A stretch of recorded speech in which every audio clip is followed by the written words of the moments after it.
Thanks, Commissioner. I think people are trickling in. We can go ahead and get started. Okay, thank you, Will. Good morning or good afternoon, depending on where you're tuning in from. My name is Joseph Maestas. I'm the Vice Chair of the New Mexico Public Regulation Commission. I'll be serving as your moderator today.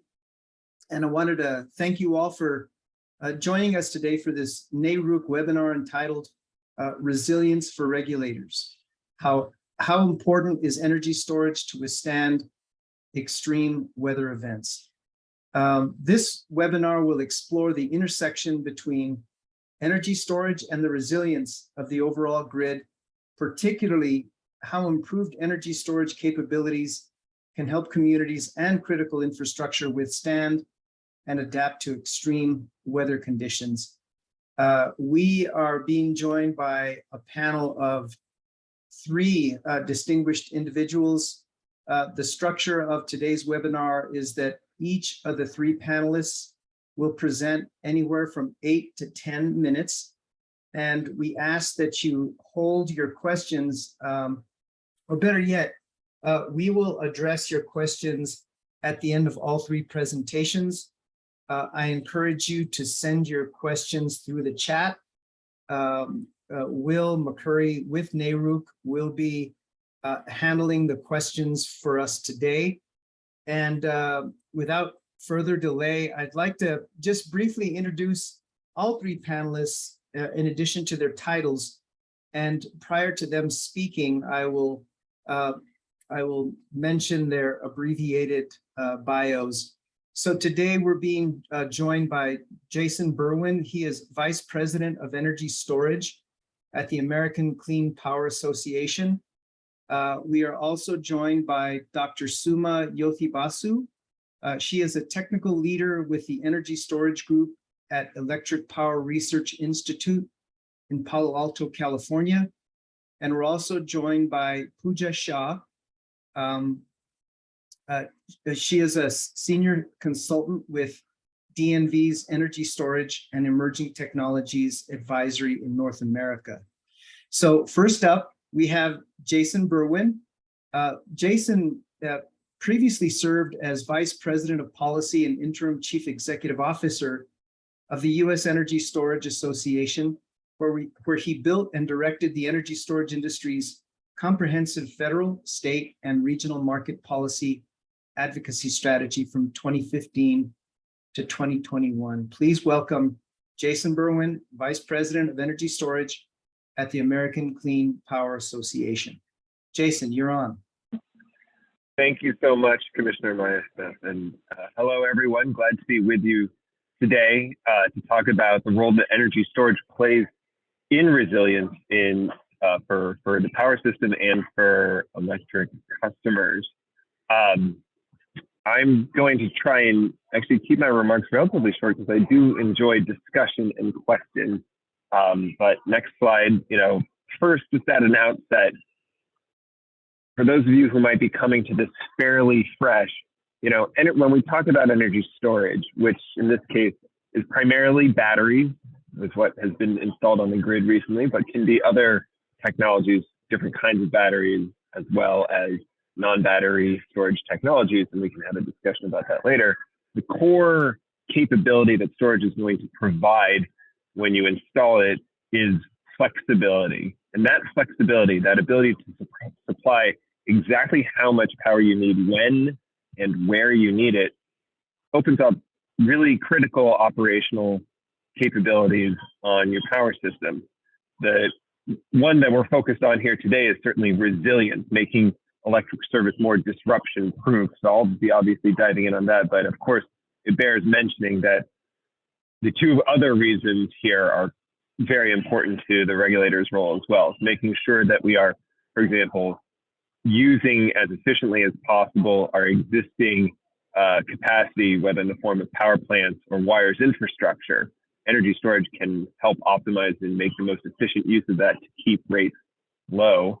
And adaptability, of course, energy storage enabling your grids to work with a diverse set of resources that is changing on that system and manage that change. But next slide, in terms of, just a quick, give you a snapshot of where things are. The energy storage is being ramped up quite rapidly here in the United States. This is a historical back to 2016. You can see that in around 2020, we hit a real inflection point in the deployment of energy storage across the United States, passing from, the first year where a gigawatt of energy storage capacity was installed for the first time in 2020 annually to a multi-gigawatt year in 2021. And next slide, just to talk about how this will proceed, 2022 will look like sort of 2021 with a boost. We expect to see approximately 5 gigawatts installed this year.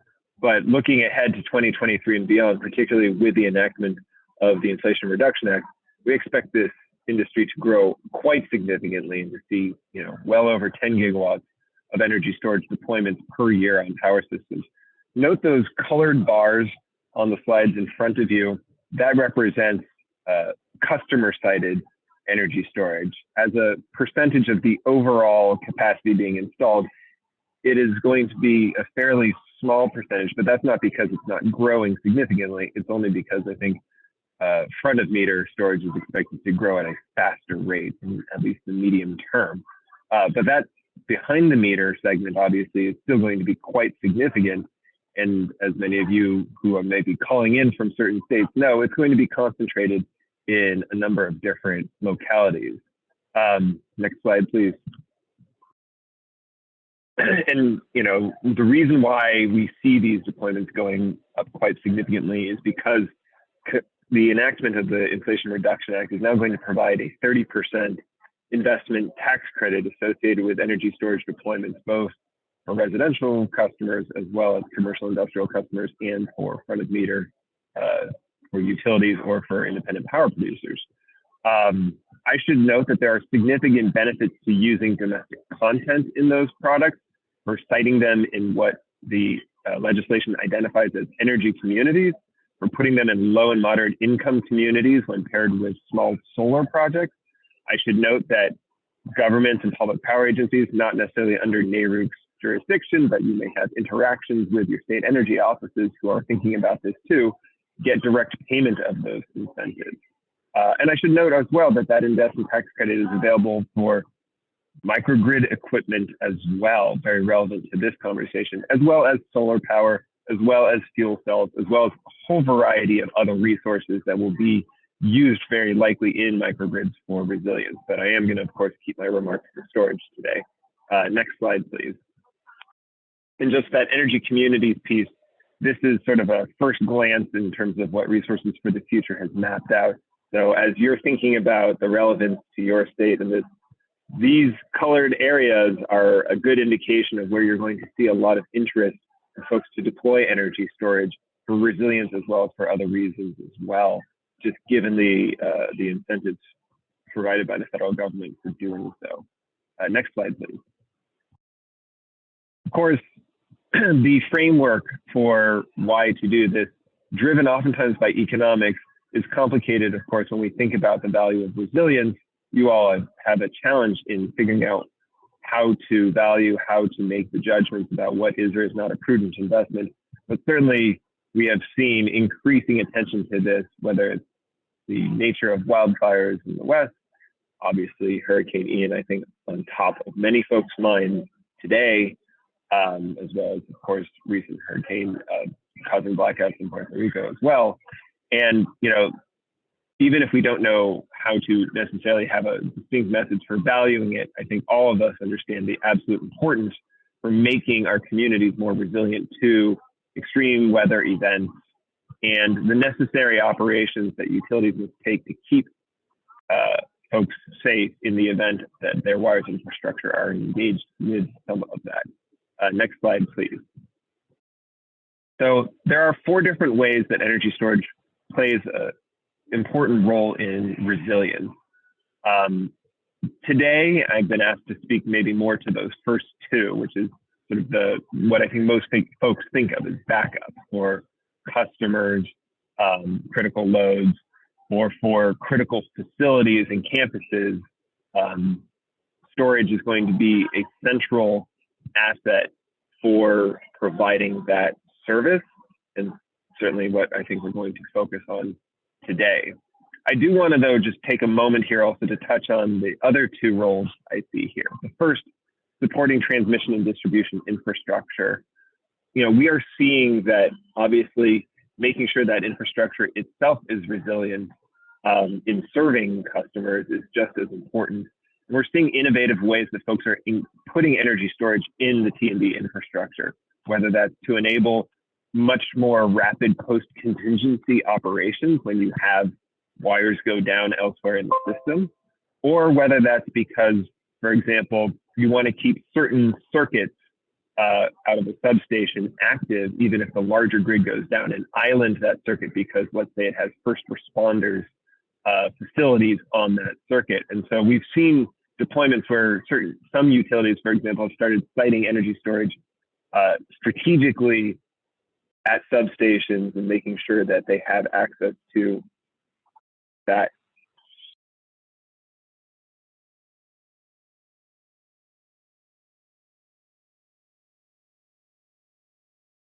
Sorry, I apologize for my language. I think I was disconnected. Without being able to see my slides directly, I'll just continue speaking. And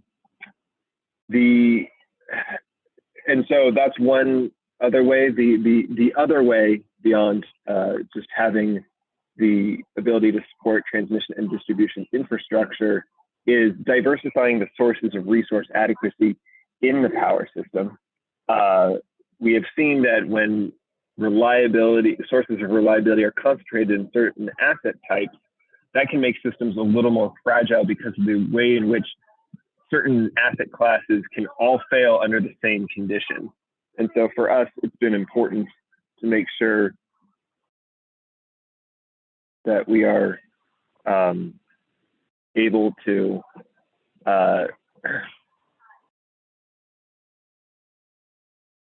I'm not sure if anyone can hear me still. Yeah, we can hear you, Jason. Your video had froze up, but we can still hear you.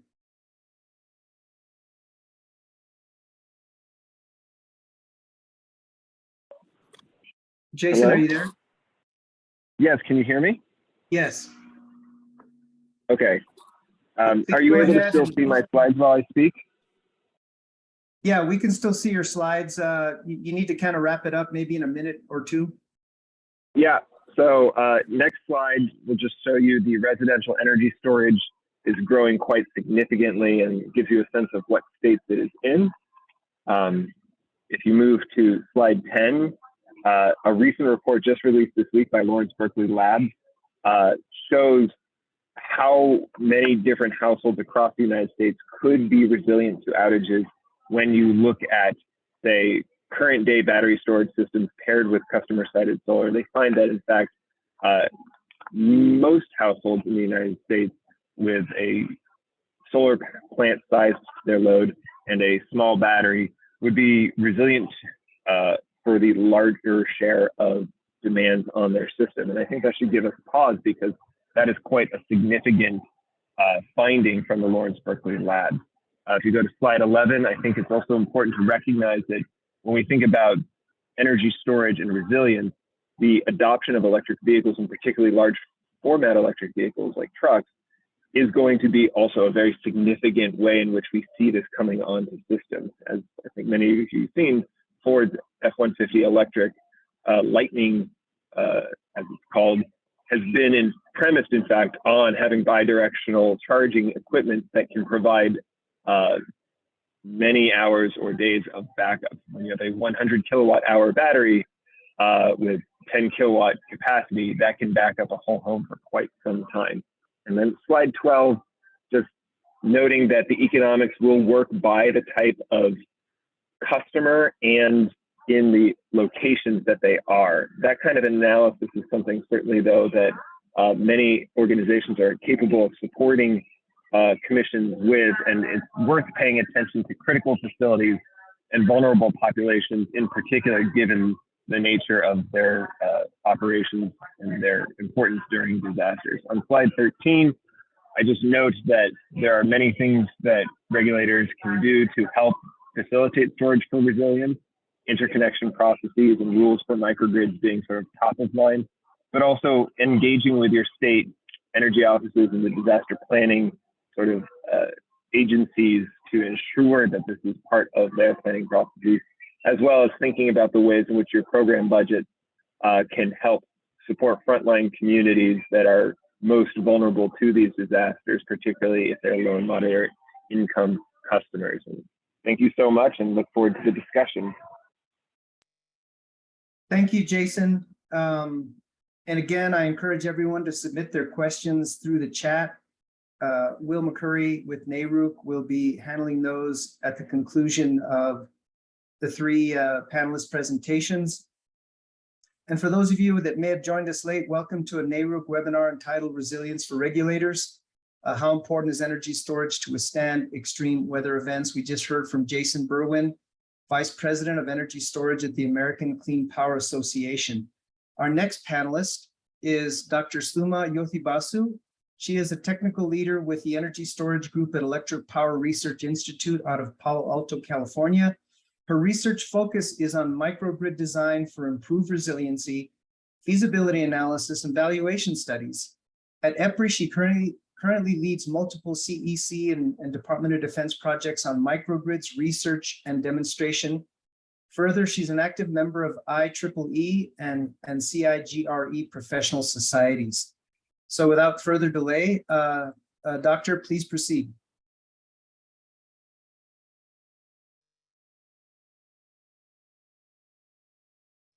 Suma, I believe you're muted. I'm sorry. Thanks, Commissioner, for the introduction. So I'm Suma Jyoti Basu from EPRI. So I'll be presenting today some of the analysis results from our study that we conducted recently. So this is since I'm based out of California and we are located in Palo Alto. We're looking at a particular scenario where I think Jason set the stage for storage being useful for critical applications. So one such application is what I'm going to look at.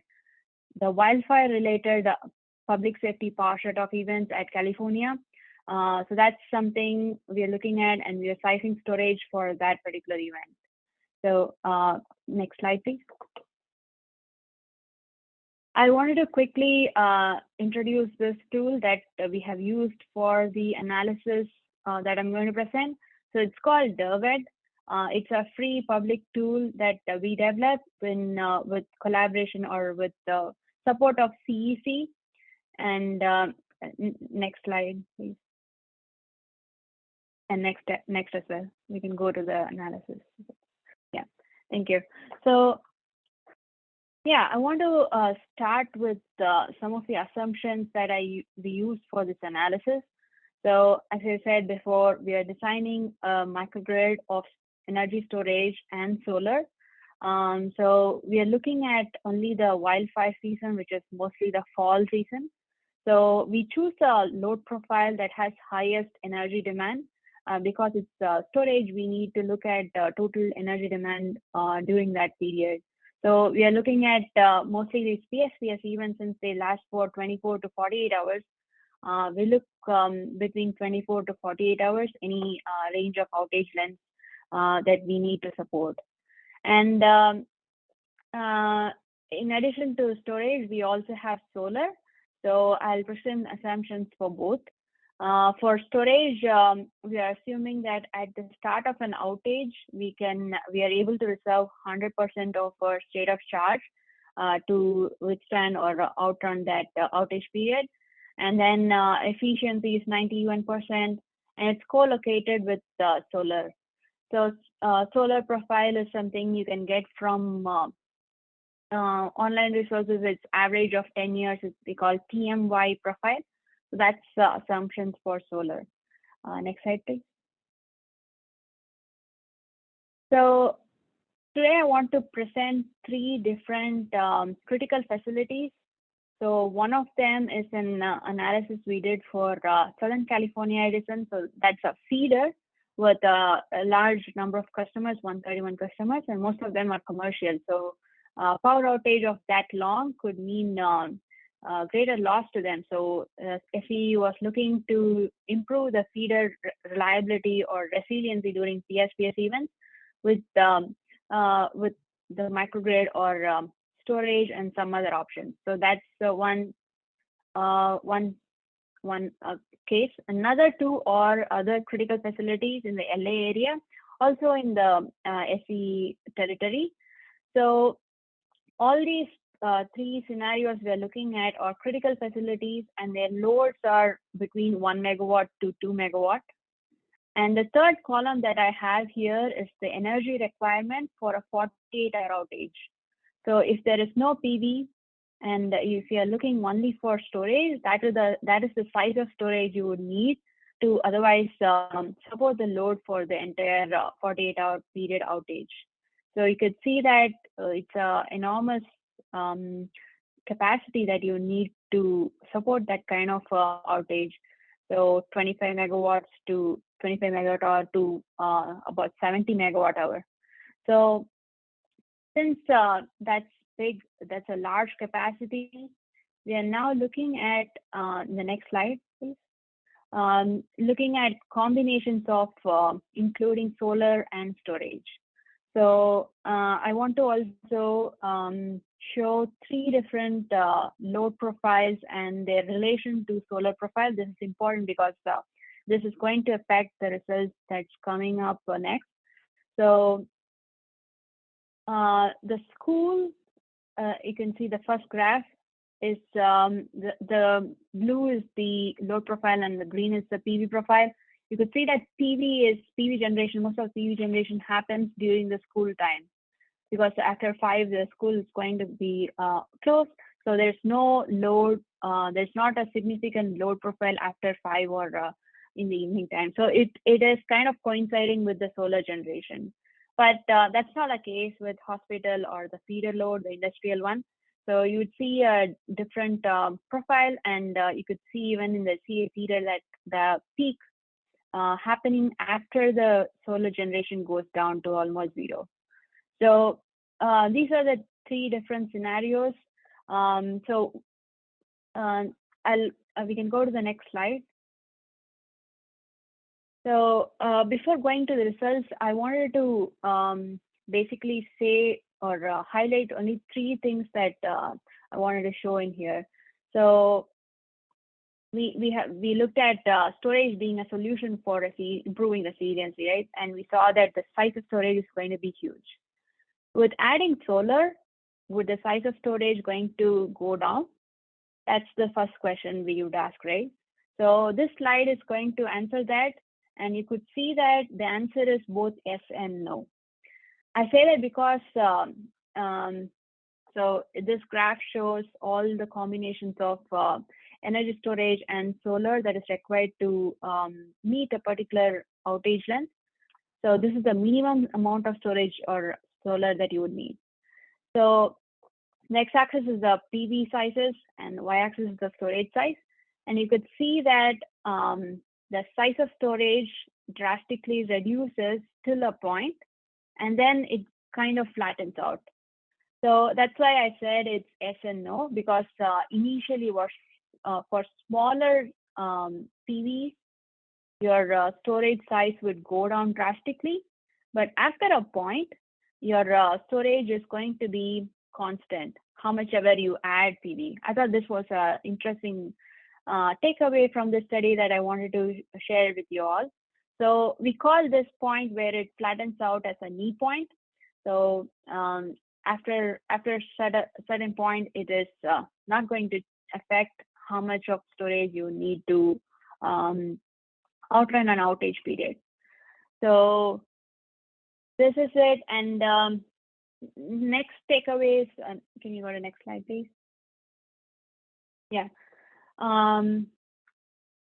So another thing that we would ask ourselves is, do we have to have larger storage size for larger outage length? For example, it's a very common thing to think that for 24-hour outage, you need a particular size, and for 48 hours, they need twice that storage size. And again, for this question as well, this slide is going to answer it.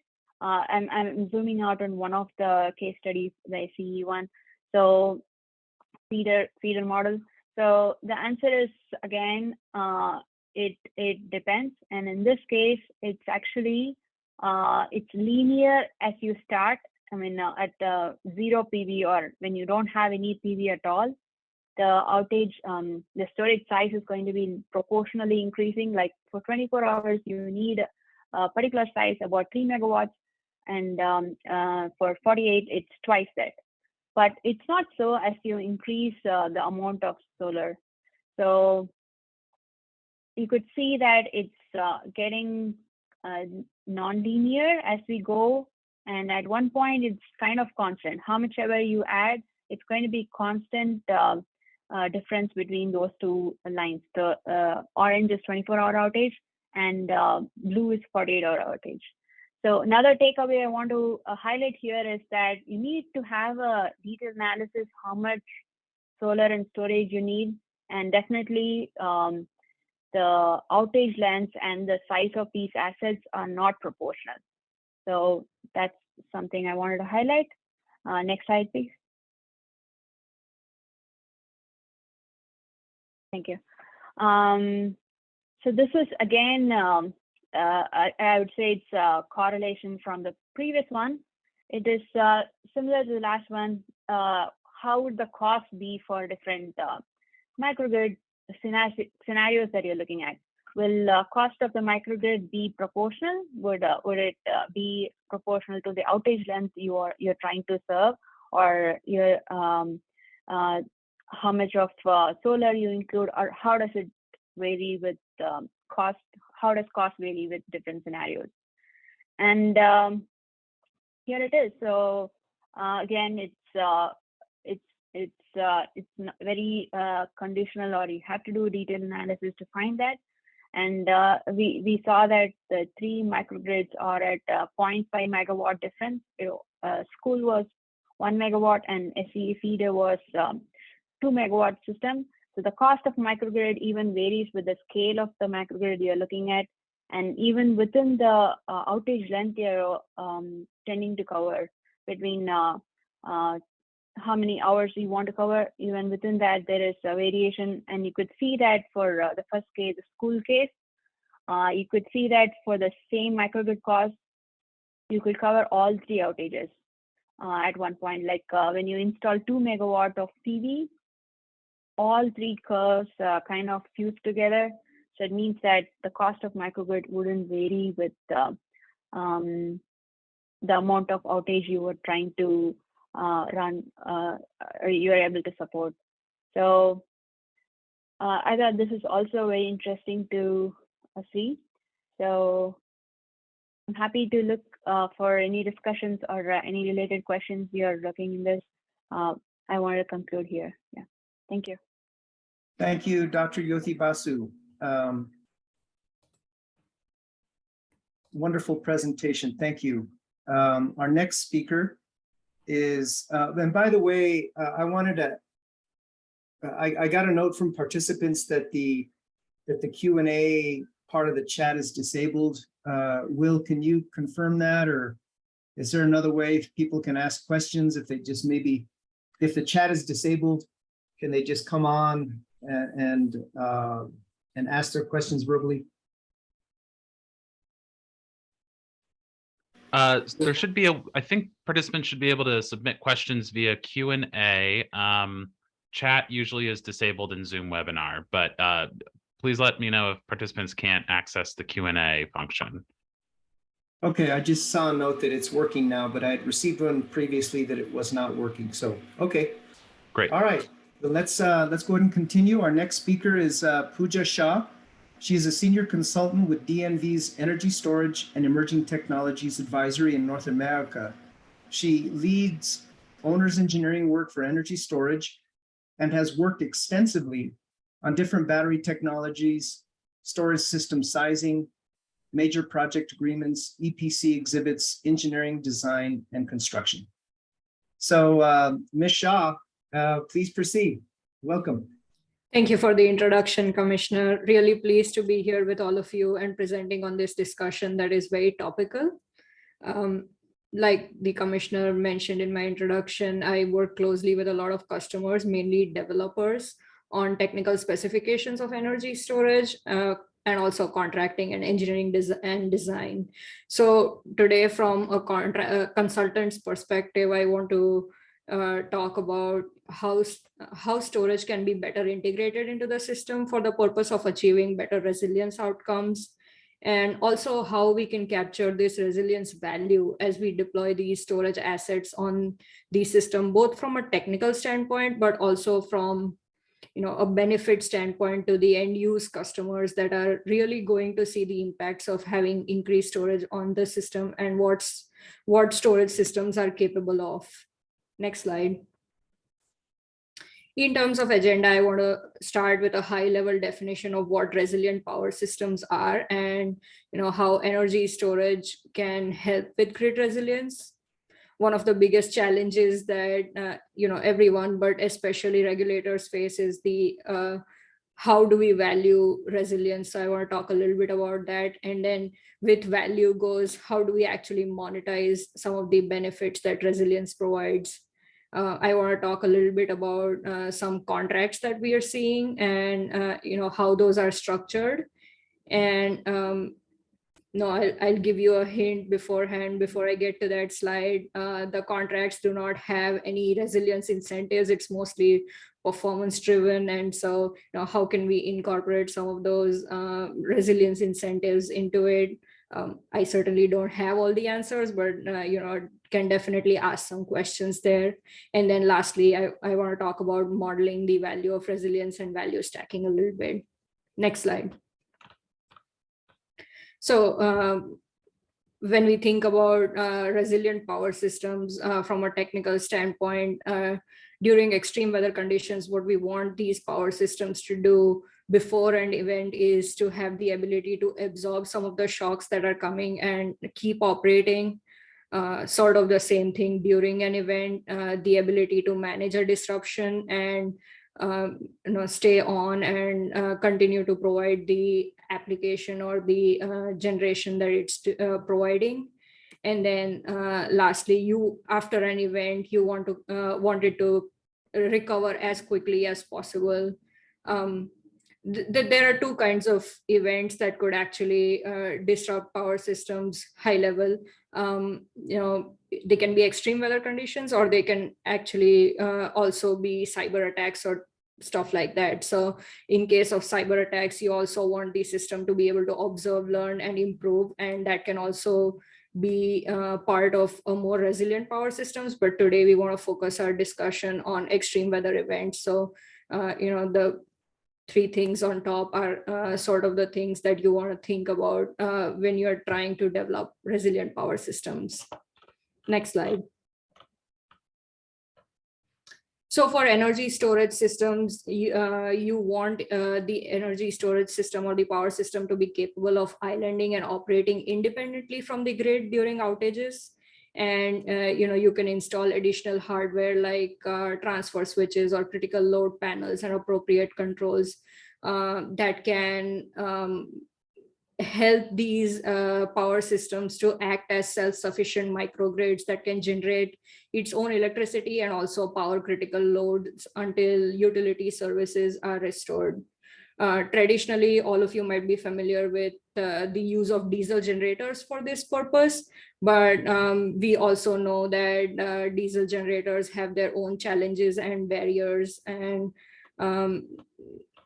energy storage can actually bring about that change from some of the barriers that we've seen with diesel generators. It can support electric loads for brief frequency deviations to hour-long interruptions of electric services. And energy storage is also well suited to overcome the barriers that limit diesel generators from earning revenue from certain grid services, which I'll be talking about in the upcoming slides. Next slide.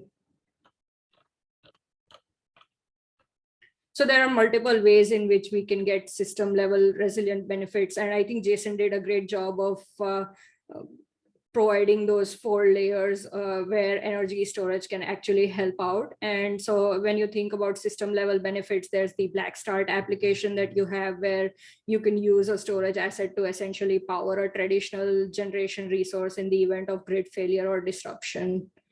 But then if you also think about it in terms of transmission, energy storage assets can be located at different transmission congestion points or to overcome grid level disruptions, and they are strategically located at critical transmission intersections. The other ways energy storage can really help is very much similar to like aggregated resources, where you can have smaller storage assets or microgrids, and they can come together to perform as a larger capacity resources. And we don't have a lot of policy around it, but there are certainly some changes happening in that space right now with FERC Order 2222, which will allow for energy storage assets to be integrated into wholesale energy markets and provide resilience benefits and more flexibility and dependability on the grid. And then the last thing is enhanced demand response. So think about taking off some large or critical consumers off the grid. Agreed, not many of the current large-scale consumers have these capabilities right now, or large-scale storage that can support that, but that would essentially be sort of a backup generator sort of a thing. On the CNI side, it would be similar, where energy storage would provide short-term reliability and provide power to critical loads during outages. Next slide. So in the beginning, I mentioned, one of the biggest challenges is how do you value resilience? And with value comes the question of how do you monetize resilience benefits? It does not have any standards, developed standards at this point, and it's also not as simple or straightforward as, say, rate recovery or there aren't as many existing market constructs. So, definitely thinking about how do we value resilience.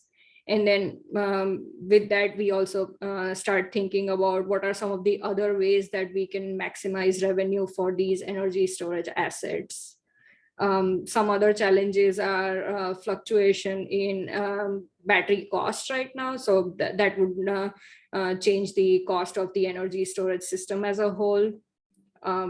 We don't have a lot of data currently on how the energy storage system would actually perform when it is providing the resilience application. So how fast are those batteries going to degrade? What is the augmentation need going to look like?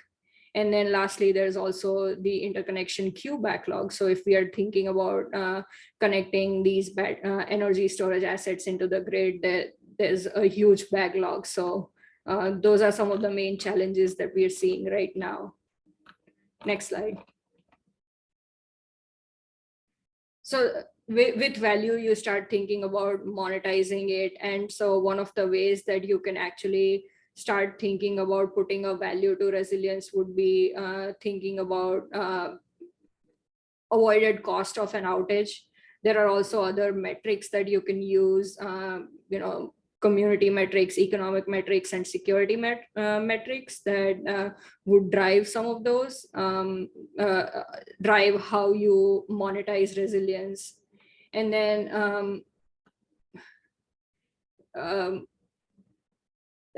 I talked a lot about, initially I talked about contracting a little bit. And so the way developers and utilities mainly think about monetizing their energy storage assets is through incentivizing performance through offtake structures. And these have capacity maintenance clauses and contractual requirements for performance and availability, but rarely do we see resiliency I will go ahead and say I have never seen resiliency as part of any contract. So that is definitely something to think about. Next slide. So just to give you a quick idea about the different kinds of storage contracts that we see, offtake agreements that I mentioned, that's mainly the driver that determines how the energy storage asset is going to make money. And that drives a lot of the other agreements that we see and review. That could include battery supply agreements, EPC agreements, dispatch modeling, and then also operations and maintenance agreements. Like I said, I have not seen any agreements that have any necessity or that has that specifically calls for resilience guarantees. Next slide. So a lot of the times what happens is that, because these contracts are very price driven, batteries are likely to dispatch energy or capacity at times when the price is the best or the highest. And so that might not always coincide with resiliency applications. And so when you actually need those batteries to work as backup or relieve congestion or something like that, those batteries are no longer available. They're discharged or have already dispatched their capacity. Next slide. So when you think about modeling the value of resilience, there are a few different things that you can think about. I think one of the most important thing is the critical load, and what is the load that will be served by the backup power system in the event of a grid outage. And this critical load is usually different from typical load and could be smaller or larger with different magnitude and timing of peak. So thinking about the application and how do you size those critical loads is part of how you size the system itself. Another thing is the outage duration. When is the outage going to happen? What time of the day? What time of the year? Some of these are predictable, some of these are not. But as much data that you can provide before sizing a system would probably help model it in a way, both the technical model as well as the financial model, to be able to accurately be able to design the system in a way that it can provide the resiliency benefit. And then next slide. Pooja, if you can wrap up soon, please. Yes, this is my last slide, so perfect. Lastly, I want to talk about value stacking a little bit. That this is basically, bundling of different grid applications and creating multiple value streams for the energy storage asset. And so you might be using, the main purpose for using a particular energy storage system might be, any one of these, but then you can also start thinking about what are the other benefits that you can actually design the system for, so that it can generate that revenue along with the resiliency application. And that would improve the resiliency value of the energy storage system itself. Next slide. I want to end on that note with my information and looking forward to the discussion. Thank you, Pooja, for that great presentation. And thank you to the other speakers, Jason and Dr. Yothi Basu. Now it's open for Q&A. And so we went long on the presentations, and I had a tee-up question, but I'd rather defer to the attendees and allow them to ask any questions of the panelists.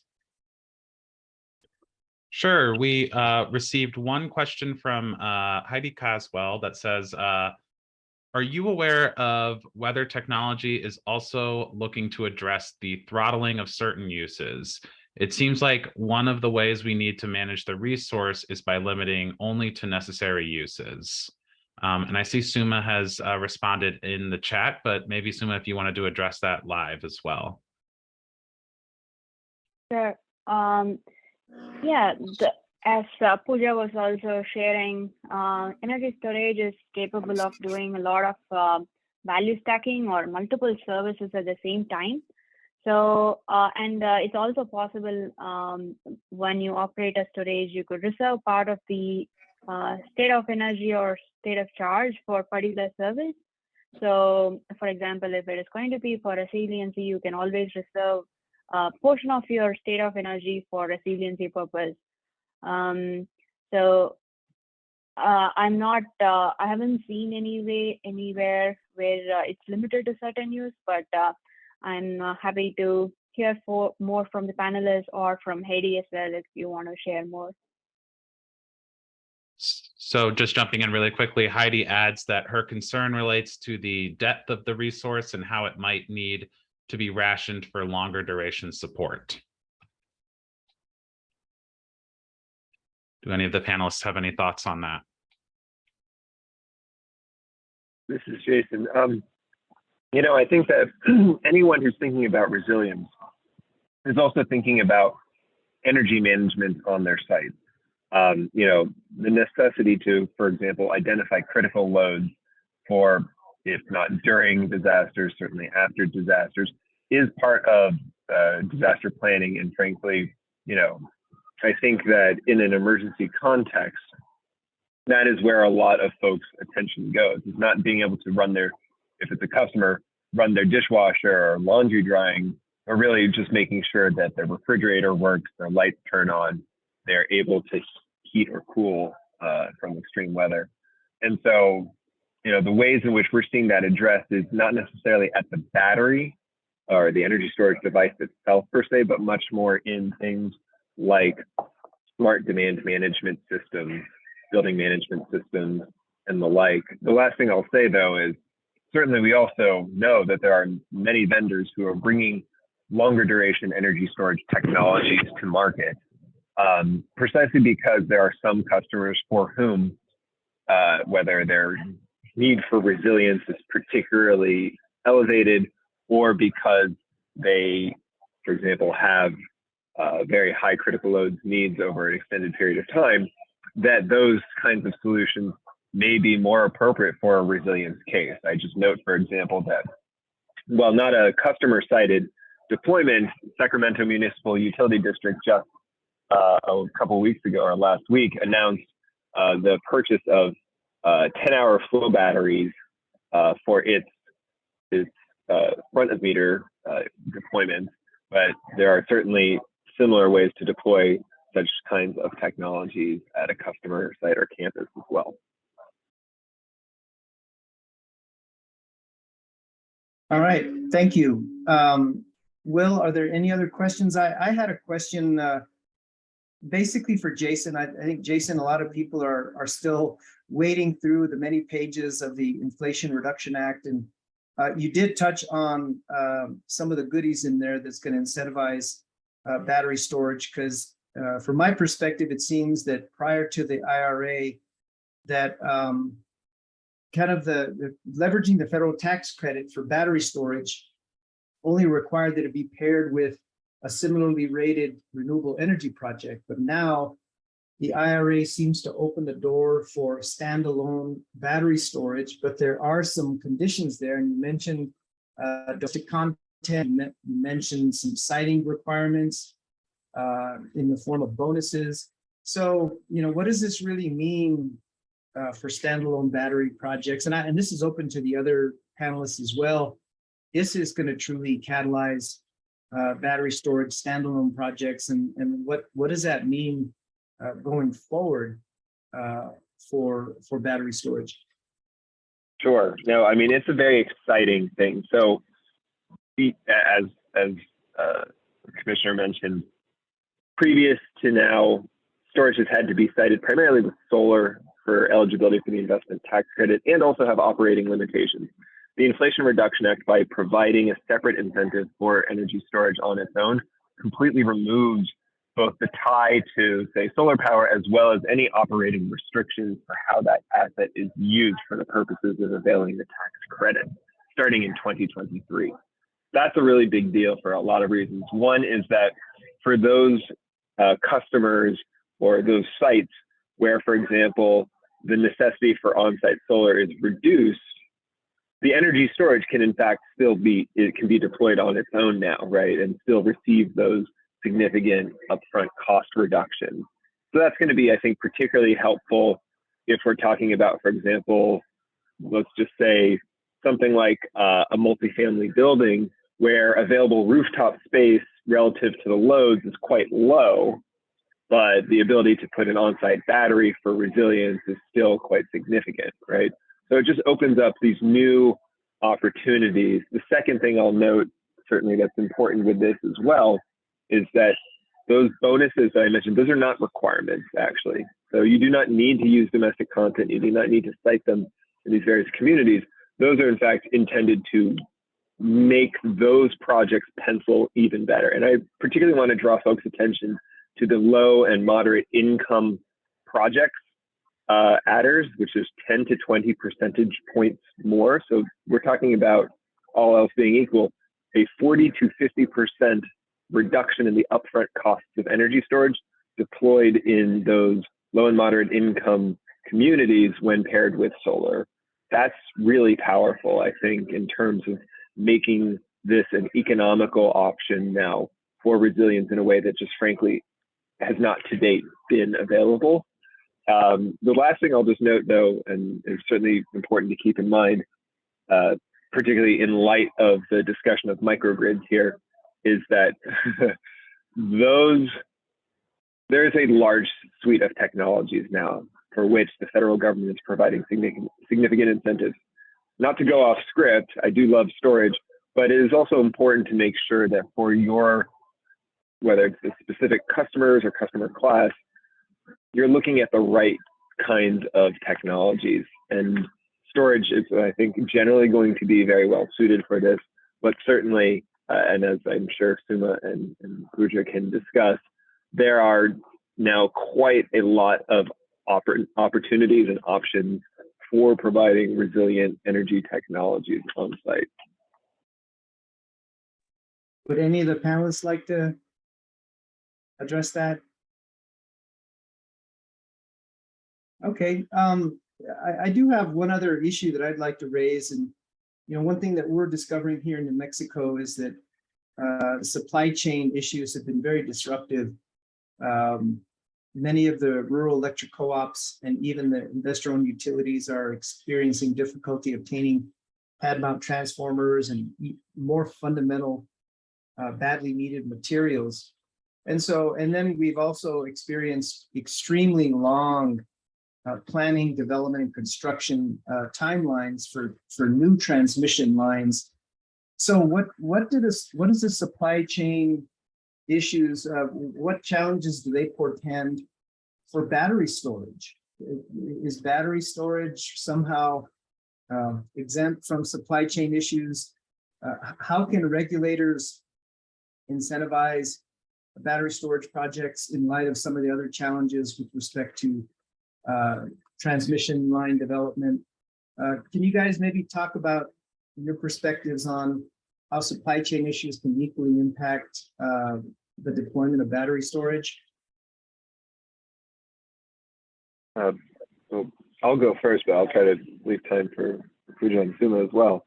I think that what we're seeing in the battery energy storage space right now is, there are some delays in deliveries. However, we're talking about in the range of months. And I think what separates energy storage from other asset classes is the fairly short time frame for deployment. Now, that and separating front of meter larger scale from behind the meter, for front of meter larger scale, these are oftentimes contracted sometimes years in advance. And so right now we are not seeing folks with significant concerns about the delays of their projects. We're talking, again, usually in the months range, not particularly significant, and something that we expect will even out as supply chains work themselves out over time. I will say for behind the meter, certainly we know that there are folks who are also similarly looking at signing supply agreements to make sure that they have a more secure supply of batteries for homes and commercial and industrial customers. I think the key thing here to watch for is that there's a lot of migration now away from nickel, manganese, cobalt cathodes to lithium iron phosphate cathodes, and that lithium iron phosphate formulation is becoming sort of a preferred formulation for batteries for stationary storage, in part because it doesn't compete with vehicle batteries as much. And so I think that in addition, the substitutability that the grid battery space has makes it a bit more flexible and resilient in a way that's going to be potentially harder for the vehicle space in some ways. That all said, we're not certainly going to, I think, have clear conclusions for at least the next couple of years because of the significance to which global logistics challenges continue to persist.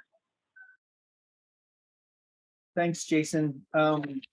We have about 3 more minutes left, and Will has asked to make some announcements on behalf of NARUC. So before I hand it over to Will, I wanted to thank all the panelists. Thank you very much for your presentations. You know, this is a very timely topic. And my name is Joseph Maestas, Vice Chair of the Public Regulation Commission here in New Mexico. And it's been my pleasure to serve as your moderator. So with that, Will, let's go ahead and make some NARUC announcements and wrap this up. Thanks, Commissioner. I just wanted to announce that we will be continuing a version of this conversation at the upcoming NARUC annual meeting in New Orleans that's taking place this November, the 13th through the 16th. There'll be a panel. There are several excellent panels that touch on resilience aspects that we'd love you all to attend, but one in particular that I'm working on is looking at this idea of creating a value of resilience and seeing how that's actually playing out in practice. We'll be looking at some of the efforts in the state of Connecticut to place a value on resilience and how their state commission there has incorporated that framework into their decision making. The other announcement I'll make is that we are expecting this webinar series around resilience for regulators to continue into next year, taking a little bit more of a focus on various aspects of climate resilience and the impacts from changing weather patterns and extreme weather events. So if people have particular topics they're interested in learning more about, please feel free to send them my way. And with that, I will once again thank you to Commissioner Maestas for your moderating, and thank you to our incredible panel. Please feel free to reach out if you have any follow-up questions, and apologies if we didn't get to all of your questions. Thanks again. Thank you. Have a good weekend, everyone.